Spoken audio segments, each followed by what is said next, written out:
Who is still together after 90 Day Fiancé Season 11? 90 Day Fiancé showcases several couples as they navigate transitioning from a long-distance relationship to spending time in person.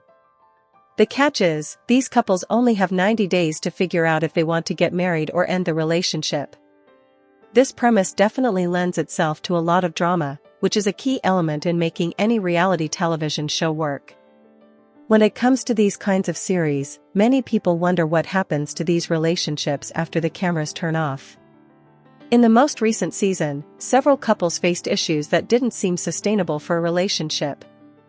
However, to the surprise of many fans, there are several couples that are still together following Season 11. Shekinah Garner and Sarper Guven are still together despite their difficulty connecting to her family. For those who have kept up with Sarper's journey with Shekinah in Season 11, it might be shocking to discover they're still together. Sarper first met Shekinah's daughter before meeting the rest of her family. However, Sarper was very nervous about meeting her extended family. He didn't exactly start things on the right foot. Shekinah described Sarper's previous meeting with her sister Sharia and said her family had a good reason to be skeptical of him. Shekinah said that her sisters are very protective of her, including Ziona and Mariah. Sharia told viewers, "I feel like the amount of time that I had with Shekinah and Sarper, I didn't really get to see the dynamic and the connection between them. So it'll be nice to see if anything's different." Shekinah said that she knew her sisters weren't happy with Sarper, but seemed optimistic things would turn around. "I do think that my sisters hold a grudge against Sarper for the way that he treated Sharia the first time that they met," Shekinah said, adding that Sarper had to get it right if he wanted to win over her daughter. Before the visit, Sharia told Sarper that she wanted him to show genuine growth on the big day. When the visit arrived, Shekinah's sisters asked Sarper about trust and were curious about Shekinah's possible concerns about him possibly cheating on her.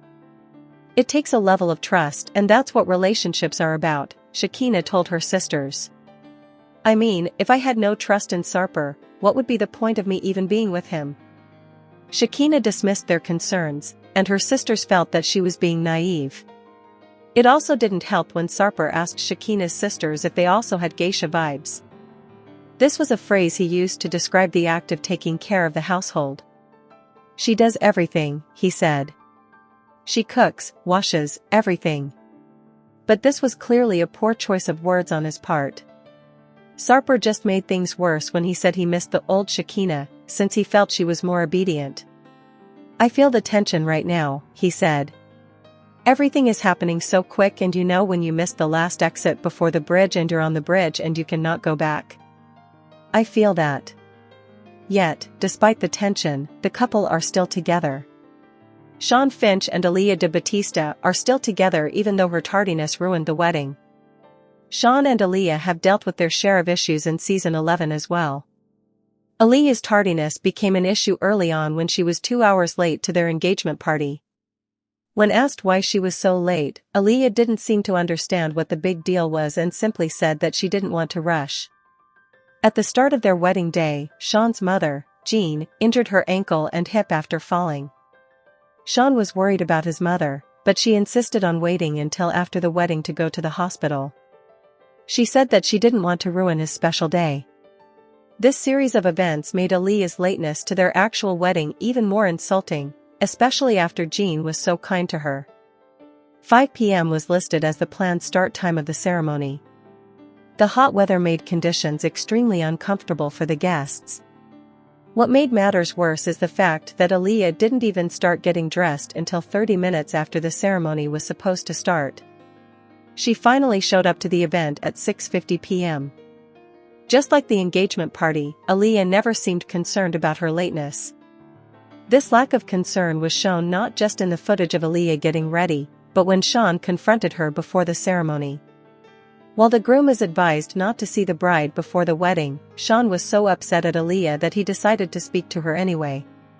She seemed really caught off guard by what he said, not understanding how disrespectful her actions were.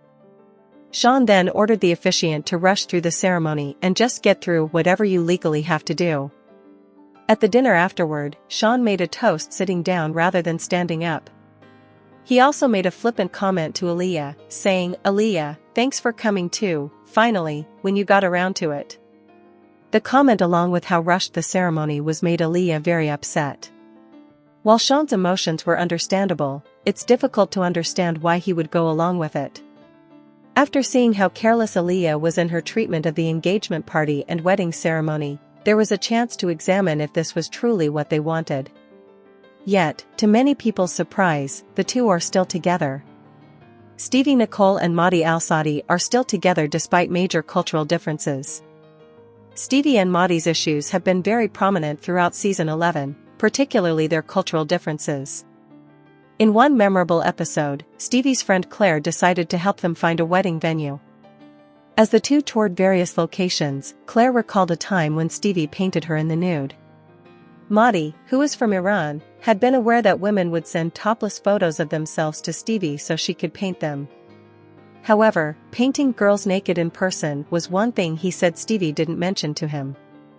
As they made their way out of the venue, Stevie attempted to ease the situation. Madi told her that he was upset because it seemed like she kept this from him on purpose. Madi told Stevie about the issues he had and asked her if she had an attraction to women. She told him that she is not attracted to women. "I want to know before our wedding, that what type of person I'm getting married to," Madi said. "If we don't come to a conclusion or if I just keep getting the vague answer as the previous times, I think we need to postpone the wedding." After all of those issues, the couple is still together. 90 Day, Darcy tones herself down to please Georgie's conservative family, but he fears she isn't taking the trip seriously. "I hope this is enough of a make-under for Georgie," Darcy said before showing off her new look, but Georgie still felt some of her outfits were inappropriate. Darcy toned her style down ahead of her trip to meet Georgie's family in Bulgaria, but he still worried she was not taking the trip seriously. On the July 20th episode of 90 Day Fiancé, Happily Ever After, Darcy spent her final days before the trip doing whatever she could to appear more conservative for Georgie's family, from getting new clothes to swapping out her old, long lashes for new, shorter ones. First, Darcy went shopping with her friend Roxy, who is also from Bulgaria, as she looked for some more appropriate clothing to wear on her upcoming trip. But some of the outfits Darcy liked, according to Roxy at least, still were not conservative enough for the culture in Bulgaria, including one black jumpsuit she tried on. "I like this one," Darcy exclaimed as she exited the dressing room. "It feels conservative enough where it respects the family and the culture." However, Roxy disagreed. "You want to earn their respect," she explained. "Or they're going to send you back to America." In a confessional, Darcy revealed she is scared, nervous and anxious ahead of the trip. "I don't know if his family is going to approve of me and accept me," she explained. "It's a lot of pressure." Roxy said when she first met her partner's parents, "It took a few trips until I earned their respect." The first visit, she added, was probably the hardest one. Roxy also suggested Darcy tone down her nails and remove her long eyelashes ahead of the trip. Darcy protested a bit, but ultimately agreed. She hoped that by toning down her look, she would show Georgie that she was putting in the effort to look a little bit more conservative. But, she admitted in a confessional, "It's definitely out of my comfort zone." Darcy wound up pleased with the shorter lashes, which she received the next day. She suggested it felt like a good compromise, and hoped Georgie would feel the same. "I hope this is enough of a make-under for Georgie and his family because I love myself, I honor myself, and I'll only compromise so much," she explained in a confessional. "And if Georgie keeps pushing at it, it's going to affect our relationship because I'm not going to open up with a man that doesn't give me the respect I deserve." During her lash appointment, Darcy said both she and Georgie need to put more time into celebrating each other in the marriage.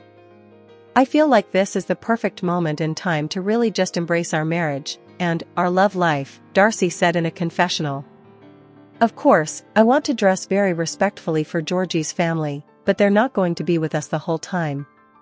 So I want to pack some safe things." But back at home, as they packed for the trip, Georgie did not seem thrilled with some of the outfits Darcy had put together. "Your boobs are out," he stated as Darcy showed him the outfit she planned to wear on the plane. "I'm going to have a jacket on the airplane." Darcy protested as she donned a white fur coat, which she felt covered everything it needed to. She argued that she had toned herself down a lot, and pointed out her new lashes. But Georgie did not notice much of a difference, and seemed annoyed with his wife.